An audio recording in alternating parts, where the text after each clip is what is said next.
Hello! Today we've got a slightly different format in that the two guests are due today could not make it into the studio. The first one, Diane Moules, who's also called Fenlas, has actually got a show right at this time. It's probably about 15 minutes in as we are speaking. Well, as I'm speaking, she isn't speaking. Well, she's probably speaking too. So we're going to go straight to her from some other time. About 2 days ago, actually. So I'm just going to get that in and then we shall see what we shall see.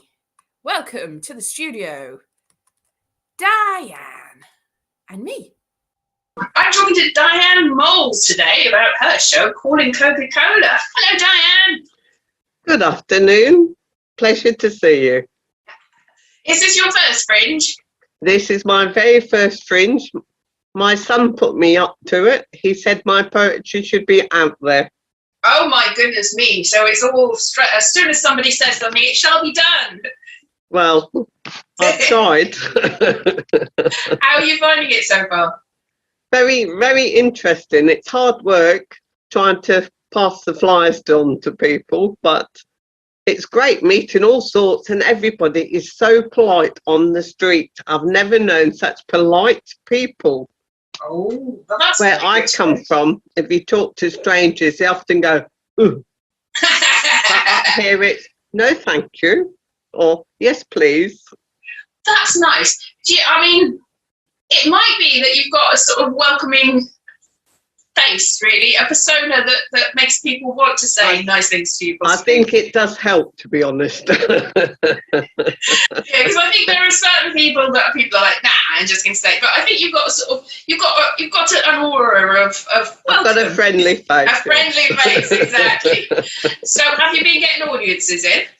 Well, I've had 3 no shows, and the funny thing is, the one when there were 10 sitting there, I asked the bus driver to let me know when to get off, and there were so many people on the bus, I didn't hear him shout.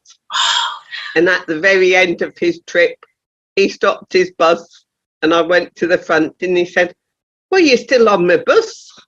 And I said, no. I think so. Oh my goodness, these things happen at the Fringe, though. I hope that's not the most traumatic thing that's happened to you so far. Well, that's been the worst, though. But just the fact that 10 people were waiting for me to perform and I wasn't there is rather frustrating. It is frustrating. Did you get there in time to do anything for them? No. No. I ended up going all the way out to the prison and back again. I had a very interesting trip. Well, yes, I mean you've had experiences now, definitely, so that's something. Definitely. Yeah.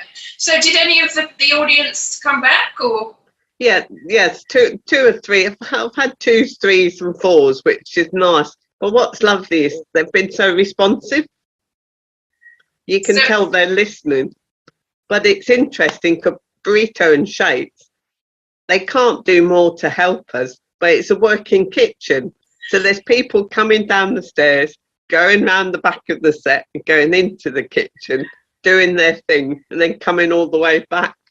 And the lady the other day, she crept round very quietly, and then she dropped all her frozen peas and apologised.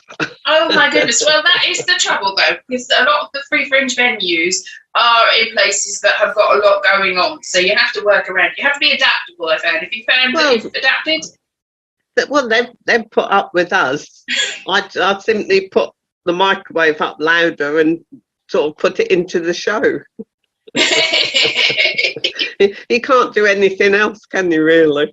No, you just have to go with the flow. So, I mean, the whole experience, have you seen other people's shows at the moment? I've seen several. I've been to Banshee Labyrinth and seen several spoken words there.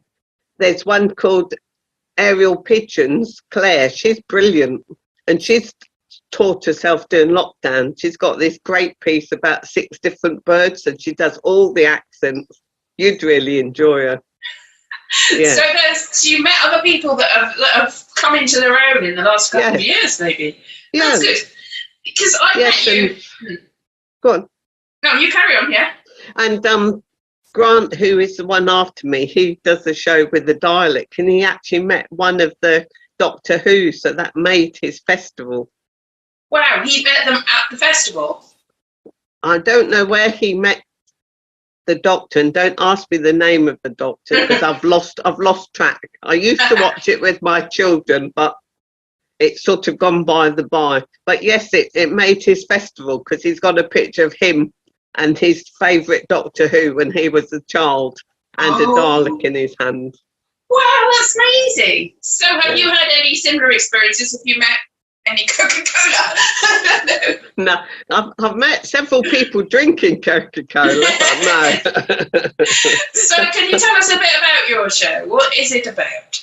Well, my show basically is quite a mixture. It's environmental, which is Coca-Cola is about single-use plastics because there's billions of bottles everywhere. And we managed to use glass for thousands of years. And some people are now reverting back to glass, which is great. And I know, like in Edinburgh, well, in Scotland, they're doing this recycling of plastic for people to take plastic bottles back into places. And that would be great if they brought that into England. Because around where I am from, in Cambridgeshire, I see so much rubbish. And unfortunately, Coca-Cola bottles are a lot there, you know. Absolutely. But also, another part of my poem, my gig is like assisted dying, because I had a friend who committed suicide, and it's a poem about that. But it's not all doom and gloom, because there's poetry about family, like coming out of COVID and with having my granddaughter for the first day after 9 months of not playing with her. And we took her out on this beautiful Norfolk day and had a picnic with her. Oh, just flowers everywhere and butterflies. It was just special. It was really special. And then there's the poems like, when I find I've got a haggis in my bag, what do you do with a haggis? Well, you could make it into an offensive weapon. Well, And yes. break a slate glass window, floor a fella, or just cook it. Wow, Up to you. You're a bit of a rebel on the quiet then. Yeah, well, you know, there's always surfaces underneath the onion, isn't there? You know? Yeah. So I mean, it's quite exhausting being in Edinburgh. Are you coping with the hustle and bustle? Yeah, I'm fine. I must admit, the first few days I thought, what have I got myself into? But I'm pacing myself now, and I treat myself each day. I mean, I've been to a concert at the St Cecilia Music Hall, and I've been to galleries, and I shall go to the Botanical Gardens just to have some quiet time away from all the flap of the festivals, because there's so much going on, isn't there, at the moment?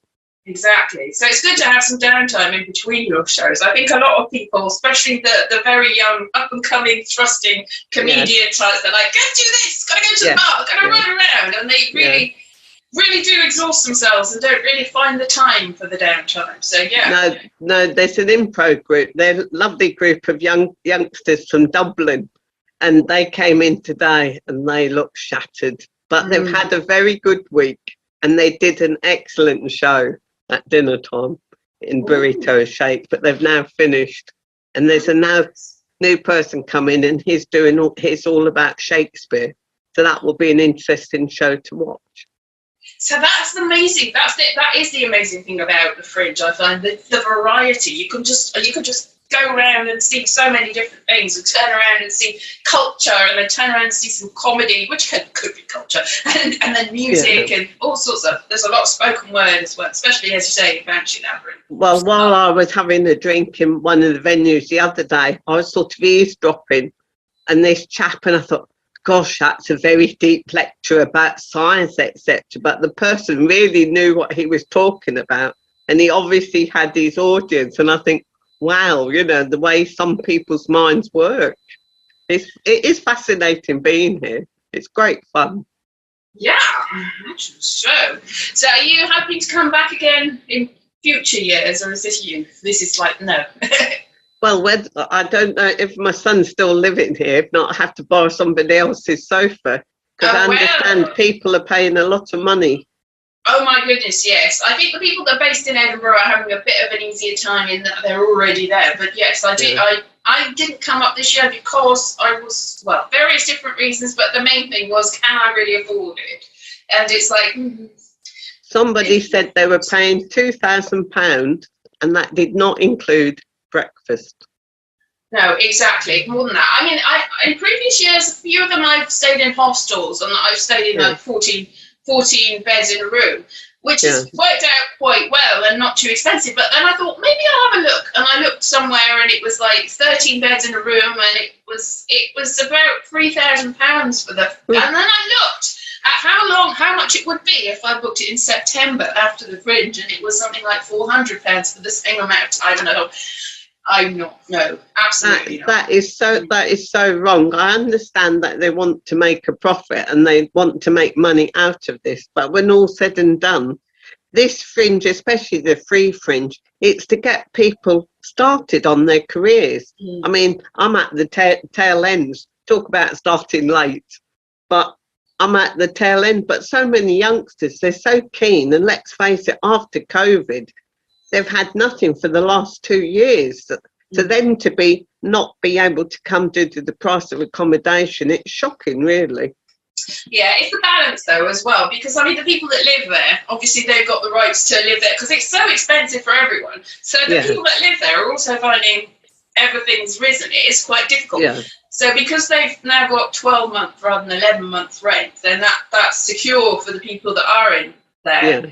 The trouble is, that means that there are a lot fewer places for the people that are coming into the town, and that is going to mean that will impact, if you haven't got a lot of money behind you, that will impact you bringing a show or even coming to see a show.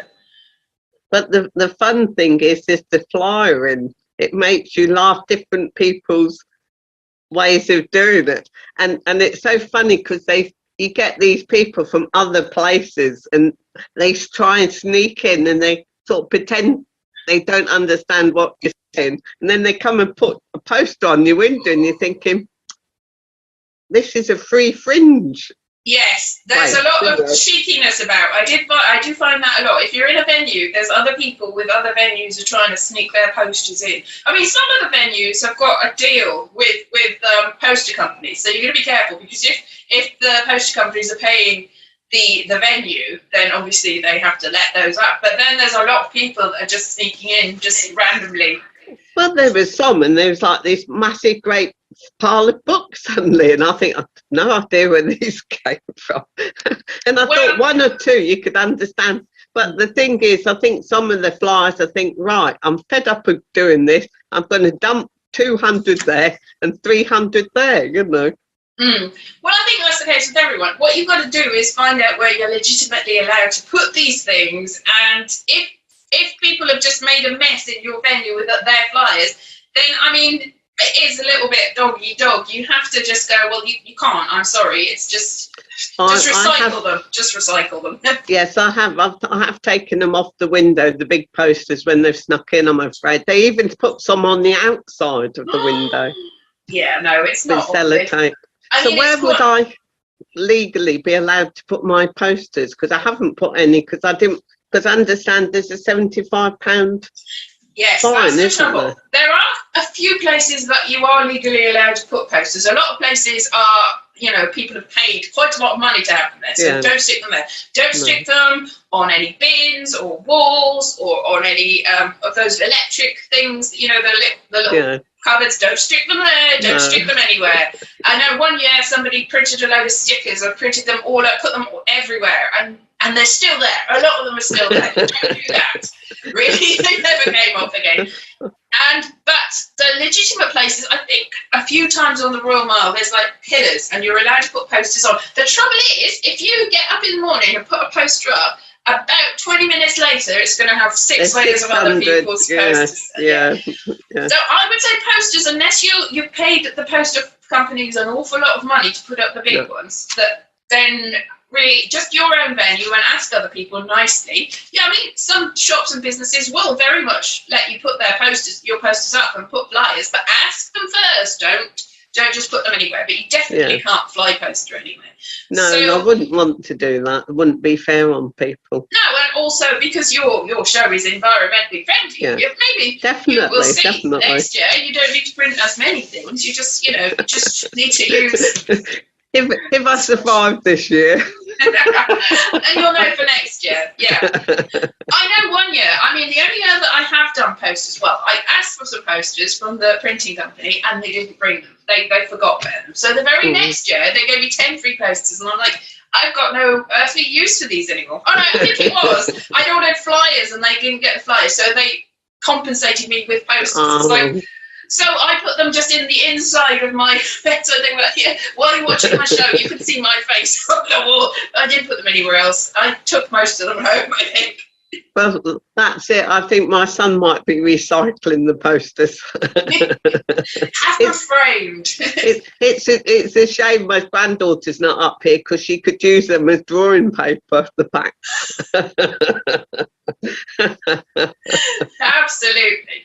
So I hope that the rest of your run goes really, really well. Have you got any recommendations of places? Well, you've been to a lot of places. It's places to eat, things to see, anything that you think other people should, apart from your show, that people should be looking out for if they go up there?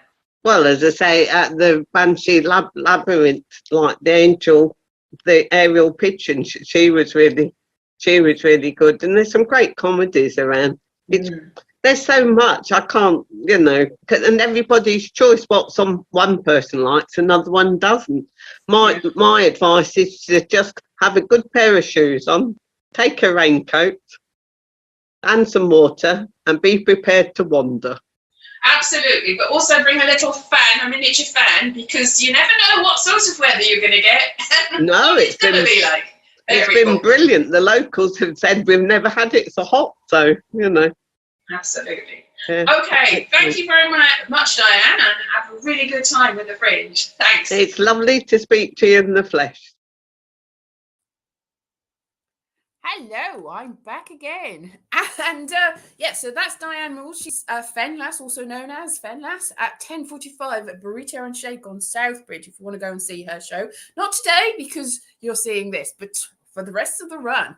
And we've also got here an interview from the very lovely Ash Pryce, who for another reason couldn't make it to the show. So this is going to be 22 minutes of Ash, and then we'll have another poem one poem from Diane. I'm talking to Ash Pryce, who's up to all sorts of stuff in and out of the Fringe. Mostly out of the Fringe right now. How are you doing, Elise? I'm all right. I'm doing my virtual shows some days, not every day, because it's I don't know, things happen, don't they? So yeah, it's working out more or less fine. What about you? Have you got plans on the horizon? Well, this obviously, which we had planned obviously to do as a live stream, and then my health has been kind of weird lately, and I will get into that because I think this is a virtual discussion, vlogcast, podcast, video, schmoozy thing. Okay. Is that how we describe it? I don't know. If that's how you're going to define somebody else's show, then all right. I mean, it's kind of like a casual chat. It's about the Fringe. It's not that formal. It's just about various. We've talked about all sorts of things with different people, so it's not fixed. It's sort of vaguely about the Fringe, really. Yeah, exactly. So I'm like, look at my hands. But oh no, I was like, there. Yeah. So yeah, I was doing the Fringe. I actually at the beginning of the year, I set up to do the Fringe for my first full Fringe. Last year I didn't do a in-person show. I did digital, virtual, and the year before I was one of the few acts that was actually able to do a show in Edinburgh that was live. It was kind of like broadcast from one of the Fringe venues, which was a really weird experience. It was just me, my assistant, and their techie. So this year was going to be my return to it. So I was going to do a full run, and then my health started to get in the way. So I reduced it to a half run, and then within the past week, my health has hit such a stage of bad that even the even the DWP have accepted that I'm actually quite ill. Wow, so I've had to. Yeah, that's quite. When they serious, accept, then. when they accept that I'm quite ill, then it's genuinely serious. So I've had to pull my show, and I thought when you were doing this, I thought I'll get in touch and say, hey, would it be interesting to have that different perspective on? To kind of, I'm sure you've got lots of people talking about their run and the good and the bad, but maybe having someone on who has actually pulled their show, and for what I would consider legitimate reasons. It was health reasons, and it's been an interesting experience because I love performing, and I have missed it. I've not, since pre-pandemic, I've not really got back into it in any major sense, at least in person. I've done some digital stuff, and I for about a year and a half, I ran a YouTube channel where we talked about spooky history stuff, and maybe I'll bring that back at some point. You actually contribute some scripts to it. Yeah. Done very well. But I've not done too much in terms of in-person stuff. It's mostly been outside. And my health is such that I'm not physically or mentally in place, in a position to actually be able to do inside shows. For context, I got COVID right back at the very beginning of the pandemic. And it hit me quite bad. But because I wasn't older and I didn't have pre-existing conditions, and at the time I was a lot slimmer than I was now, so I wasn't in any of the kind of worry groups that they saw. So I didn't go to the hospital. Maybe I should in the end, but I was quite bad. Difficulty breathing was the main one. But since then, my breathing's never returned to normal.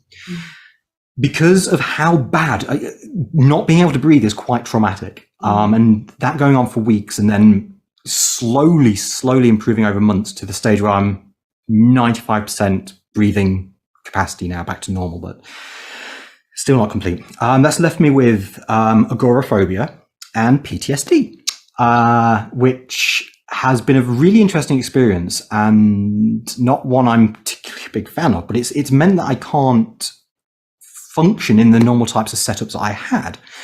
And it's also left me with chronic fatigue, which is not fun either. So you kind of wrap all those together, and it became very, very obvious that I couldn't do a run in a crowded venue in the middle of the Fringe. So I made what I felt to be the sensible decision and pulled my show. And there was a wave of relief that kind of went over me that I didn't expect to experience. And then a sort of crash, because I'd been pushing and kind of making myself a lot worse. And it was a wash of relief, and then a relaxation, and then a situation of, I'm kind of not sure what to do with myself now. So I'm taking the rest of August to relax, and I'm doing little things like this, which I'm quite happy to do. But I think there's going to be a lot of people out there who, for whatever reason, might still be struggling with getting back into the world. And I kind of want to take this opportunity to say, that's fine. That is okay. My doctor I was talking to the other day, and with all of my health problems, I am actually doing a little bit better than even she is in terms of what she is comfortable doing. So it is fine. If you are not ready to do these things, it is okay. And there's a lot of people out there like that. There's a lot of us out there with what's been called long COVID. I don't kind of want to use that. I have actual definitions for what's affecting me, and I think it's useful to kind of use those as well, because, you know, it's post-viral syndrome essentially, and this can cause all sorts of things that, like me. But if you want to use long COVID, of course, that's fine, however you want to identify. But it's been a difficult few years, and I think it's important for people to realize that, first of all, there is help out there. There is support out there. If you are a member of Equity, you can get 6 counselling sessions through an organisation called BAPM, the British Association of Performing Arts Medicine. I had them, got some brilliant advice, which has really helped me. I'm not at performance stage yet, but I'm closer to it after those sessions than I was before. So do take them up if you can. But it's important, I think, to realise that there is support, and there are other people out there like you. Even talking to other people doing the Fringe this year, some of the people I've spoken to are kind of doing it through a feeling of obligation and wanting to do it because everyone else is doing it. And there's nothing wrong with that, but there's also nothing wrong with worrying and being concerned. So if you are, again, it's perfectly normal and fine. And there's lots of people who can sympathize with that. And there is nothing wrong with taking the right decision for your health. All right. Some people will tell you, no, fight through. Fighting through can make you worse. If you are unable to do something because of your health, that is fine. That is fine. I appreciate I've just kind of rambled a little bit there. Oh, no, that's fine. I'm happy to let you talk about it. But you're right, though. I know quite a few people that have pushed through it and gone, I'm going to get back to normal. I'm going to put the effort in, and they have suffered quite badly for it. I know because I didn't get it until quite late on. I'd learned from everybody else's experiences, and I knew what to do. So as soon as I got it, I just basically stayed in bed. And I didn't have it very seriously, but I think I certainly so far haven't. I've been taking it easy ever since, just in case, because I've heard every single person's experience, and it does seem to be, there's a bit of a sort of after effects, even if you think that you didn't get it very bad to start with. So, I've been telling my parents as well. They got it. I came home to visit, and they got it because my dad had to go to the hospital. So they both got it. So I was looking after those.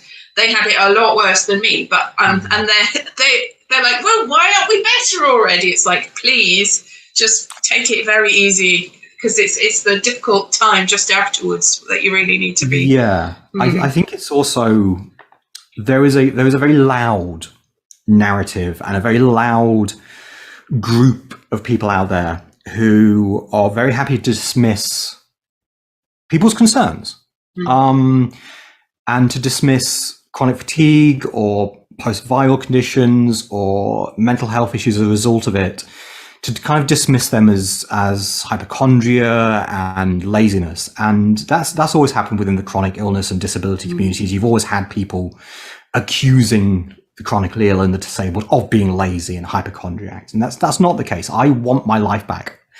I just physically can't.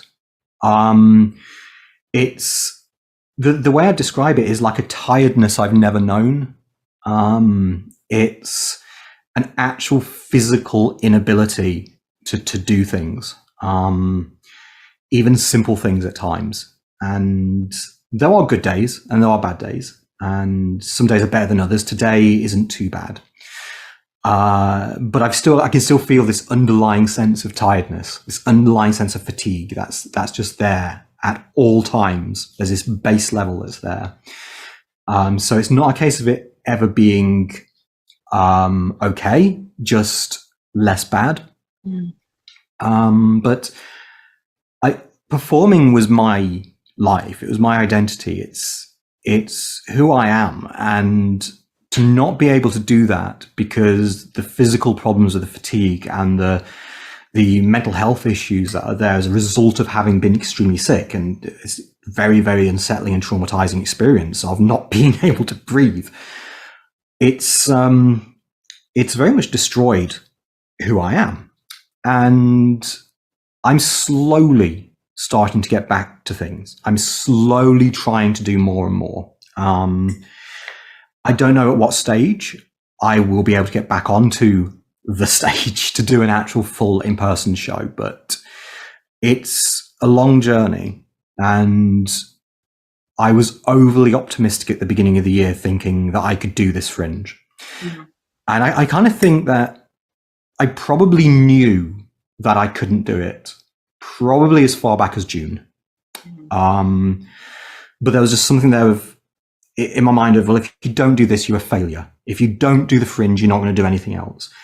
And my doctor kind of said to me, the Fringe is one of the biggest things anyone can go and take part in and do, let alone someone who is a solo performer with what you have. And that was the kind of the last thing that made me sit up and go, you know what, I have to pull this. And that day I got in touch with with Luke at the Free Fringe. And kind of the first thing I did was I stood down, because I was artistic director for horror, so I kind of stood down as that for my health. And then a short while later, I sent another email, I think it was a day or so later, once I'd had time to properly process and kind of say, okay, actually I need to pull the show as well. And so that was a difficult email to write. And it was also difficult to kind of go on my social media, on my Facebook, my Twitter, on my Instagram, and put up this post of, for my health, I'm pulling the show. But the outpouring of support has been wonderful. I just want to say to everyone who's sent positive messages and support and said nice things, thank you. It does really, really mean a lot. And the way the world is right now, there's a lot of problems for a lot of people. And it's nice to see actually there are glimmers of kindness, because it's very easy to become very insular and see the negatives, and compounded by your own health and experiences as well. It's very easy to forget that there are good people out there and there are kind people out there. It's just, it's an interesting time. And this Fringe has been a bit of an eye-opener, and I'm going to take the rest of the month and I'm going to think about a lot of things. And I want to get back to performing, but that might take a little longer than I was maybe hoping. It might not even be this year that I get back into an inside location. I can probably do some outdoor stuff. I seem to be a little better with outdoor stuff, and I've managed a little bit more outdoor stuff, but I think for now that might be the extent of it. And of course, virtual. Virtual, of course. Virtual. I mean, this might be helpful for a lot of people to start. I mean, we were talking yesterday, which will be age. I'm not sure when this will be going on. We were talking last week about all the time burns into one, about hybrid theatre and about how lessons learned from during the pandemic, and somebody said that it's a blessing in a way, but I don't think it was, but it's shown people a way to do other things in other ways, and I'm not sure everybody's kept learning the lessons that has kept the what they learned and is taking it forward. So I think a lot of people have just abandoned that, and then they realise that maybe live theatre isn't what it was at the moment, or live performance.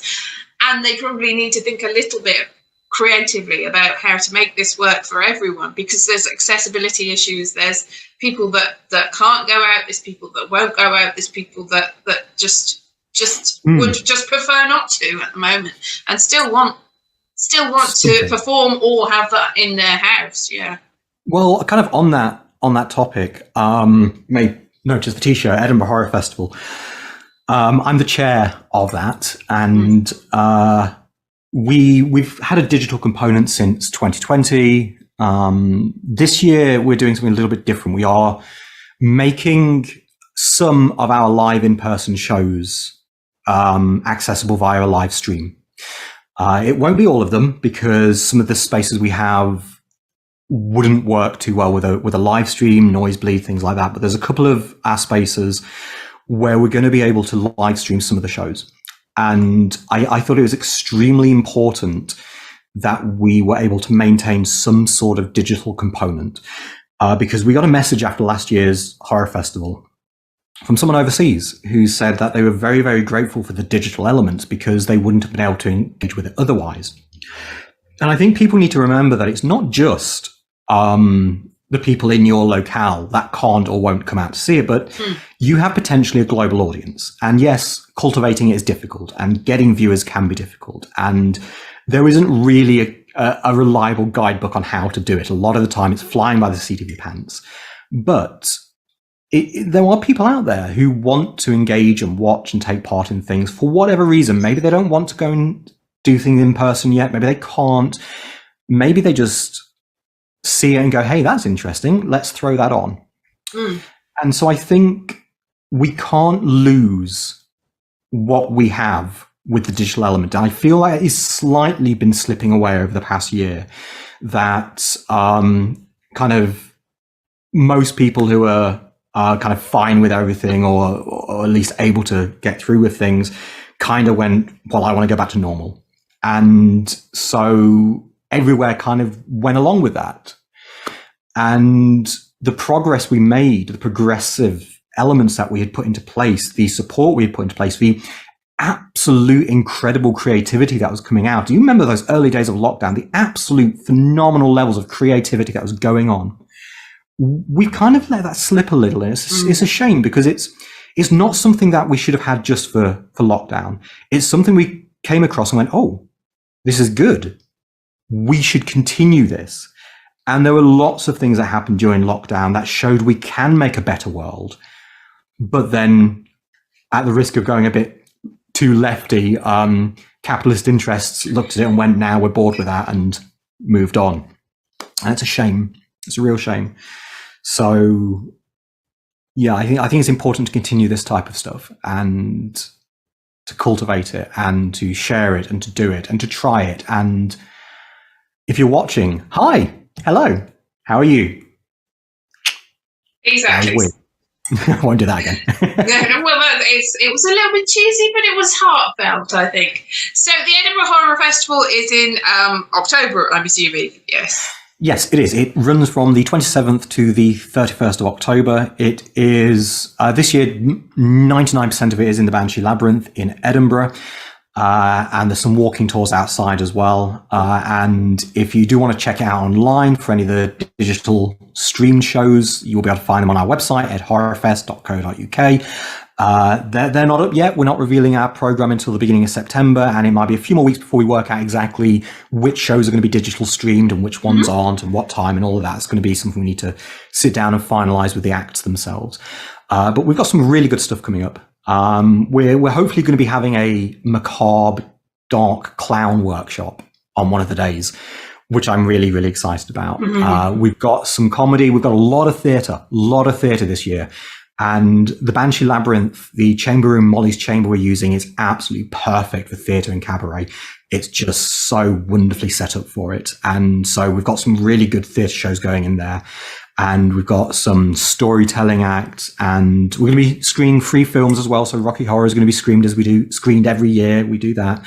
And it's the centenary of Nosferatu, so we're going to screen that as well.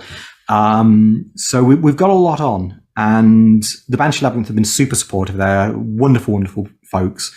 And yeah, I'm optimistic for the Horror Festival. I'm not doing a show myself with it, because I don't want to put kind of a firm date in place for myself just yet. But I'm kind of helping out. I'm doing a lot of the design work, which I've been doing a lot more of, and kind of video editing stuff I've really enjoyed. So yeah, that's kind of the main thing that's coming up.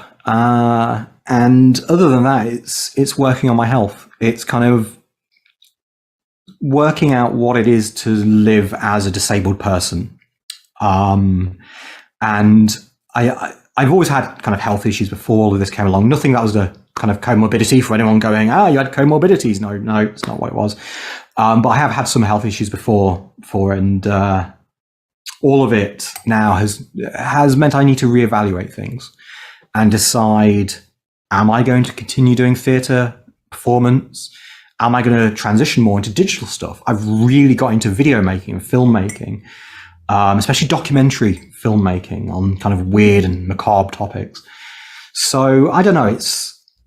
Right now, it's very much an open book and an open road, and there's lots of forks, and maybe some of them will twist back round. But right now, I'm looking after my health. That is the primary thing. And if I have one thing to say to everyone, is you are allowed to put your health first. You are allowed to put your own well-being first. I appreciate that there's lots of factors that may impact your ability to do that. But if you are able to, please do. And if you aren't, try and talk to a doctor. If you can, try and talk to somebody, because we need to try looking after ourselves as well. Absolutely. Thank you, Ash. That's very, very helpful, very good information, and I'm sure everyone's looking forward to the Edinburgh Horror Festival. It's international as well. Yes, it is. We actually had one year a live streamed international show coming live from Las Vegas. That was in 2020. Actually, that was Trudy Carmichael, who I think is actually at the Fringe. So if you're able to, do go and see Trudy Carmichael's show. She's improvised singing. It's Brilliant. That sounds Great. amazing. Thanks, Ash. Thanks, Thank Liz. you. Yes, so that was the wonderful Ash Pryce. Go and check out the Edinburgh Horror Festival and also Spooky History. I contributed to some of that and other people did too. It's very amazing. So we're going to end with a very brief poem from Diane Moules, who is Fan Lass, who is going to be 10:45 every day at Burrito and Shakes, Southbridge with her show Calling Coca Cola. So we'll just find that now on my little thingy. There it is, Diane Moules. Now, it's not great weather at the moment, so maybe this will help you.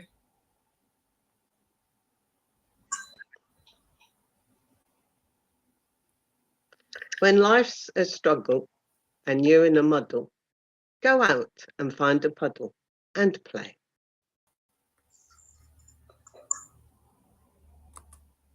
So thanks for joining us today. I hope that gave you some inspiration, and also look after yourself, everybody. It's hard out there, and have a very nice Fringe if you're at the Fringe, or a very nice day wherever you are. I'll see you again tomorrow with more guests. See ya. Bye-bye.